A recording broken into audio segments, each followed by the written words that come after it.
ऐतिहासिक कारवाई दोषींवरच व्हावी अशी एक पत्रकार परिषद पुसद शहरात घेण्यात आली. शहरात 15 फेब्रुवारी रोजी झालेल्या महाराष्ट्र एटीएसच्या छापेमारीच्या पार्श्वभूमीवर उल जमाती विफाक महाराष्ट्राचे समन्वयक ॲडव्होकेट नासिर खतीब नांदेड यांनी पीडित कुटुंबांची भेट घेऊन विश्राम भवनात पत्रकार परिषद घेतली. यावेळी आयोजकांनी आपली भूमिका स्पष्टपणे मांडली. खरे दोषी असतील तर त्यांच्यावर कायद्यानुसार कठोर कारवाई झालीच पाहिजे. मात्र तपासाच्या नावाखाली पहाटे 3 वाजता मोठ्या पोलीस बंदोबस्तासह छापेमारी केल्याने लहान मुले, वृद्ध नागरिक आणि संपूर्ण परिसरात भीतीचे वातावरण निर्माण झाले होते. असे नमूद करण्यात आले आहे की सध्या 10वी व 12वीच्या बोर्ड परीक्षा सुरू असताना अशा कारवायांचा मुलांच्या मानसिक स्थितीवर विपरीत परिणाम होत असल्याबद्दलही चिंता व्यक्त करण्यात आली आहे.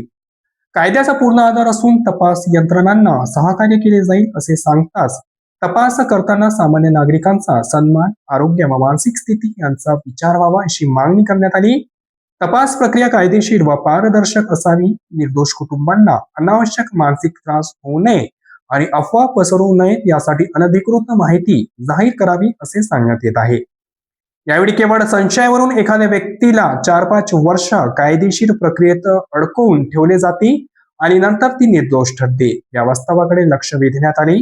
अशा प्रकरणात व्यक्तीचे तारुण्य, कुटुंबाचे आयुष्य आणि समाजातील प्रतिष्ठा कायमची बाधित होते. असे सांगत प्रशासनाने गुप्तचर माहिती अधिक सूचक करून केवळ खऱ्या गुन्हेगारांवरच कारवाई करावी अशी मागणी करण्यात आली. पुसद शहरातील शांतता राखताना निर्दोष नागरिकांचे आणि विशेषतः मुलांच्या भविष्याचे संरक्षण तितकेच महत्वाचे असल्याचा संदेश या पत्रकार परिषदेतून देण्यात आला.